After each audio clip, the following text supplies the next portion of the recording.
CBSE board ने finally 10th और 12th का जो रिजल्ट है वो अनाउंस कर दिया है। अभी तक अगर आपने अपना स्कोर कार्ड डाउनलोड नहीं किया है तो ऑफिशियल वेबसाइट यानी कि cbseresults.nic.in यहाँ जाइए और अपने रोल नंबर की मदद से अपना स्कोर कार्ड डाउनलोड कर लीजिए।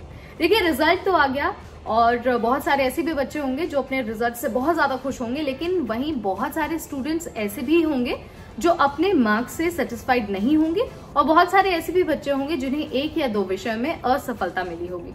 सो ऐसे स्टूडेंट्स क्या कर सकते हैं आगे और साथ ही इसका क्या प्रोसीजर होने वाला है, सारी चीजें आपको इस वीडियो में बताएंगे और बहुत आसान भाषा में समझा देंगे।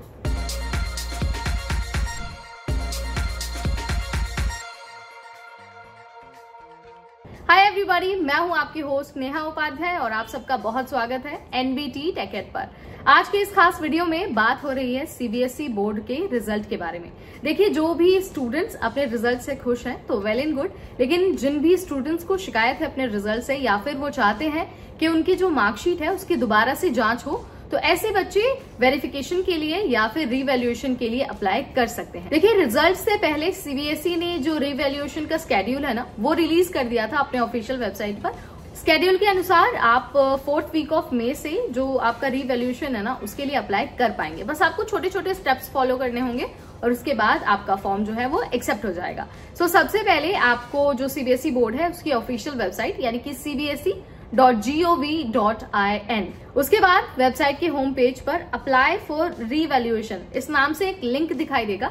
लिंक पर आपको करना होगा क्लिक करने के बाद आपसे आपकी कुछ जानकारी पूछी जाएगी, कुछ डिटेल आपसे मांगी जाएगी। आपको उसे फिल करना है अच्छे से और उसके बाद उसे सबमिट कर देना है। सबमिट करने के बाद आपको ध्यान रखना है कि उसकी एक हार्ड कॉपी भी अपने पास रख लेनी है ताकि फ्यूचर में आप उसका इस्तेमाल कर पाए।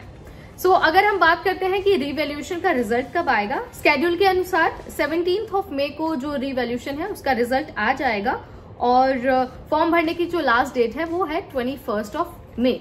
आपको इन डेट्स का, इन तारीखों का बहुत अच्छे से ध्यान रखना है।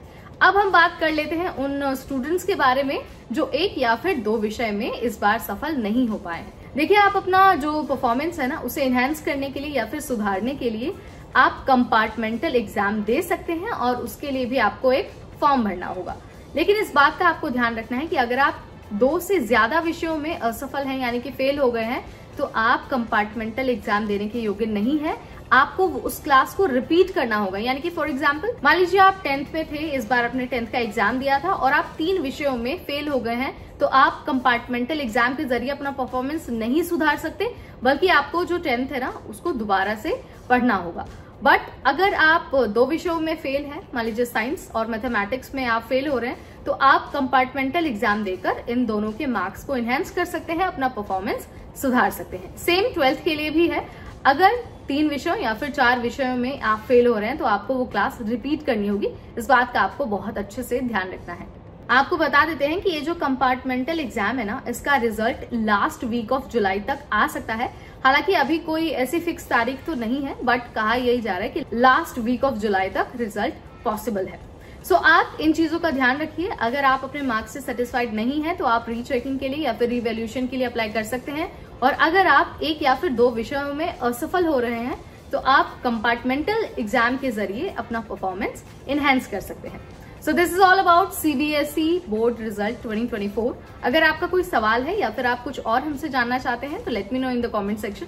इस वीडियो में इतना ही। अगली बार फिर आएंगे नई वीडियो, नई जानकारी और नए अपडेट के साथ। तब तक मुझे यानी नेहा को दीजिए इजाजत। Keep watching NBT टेकेड।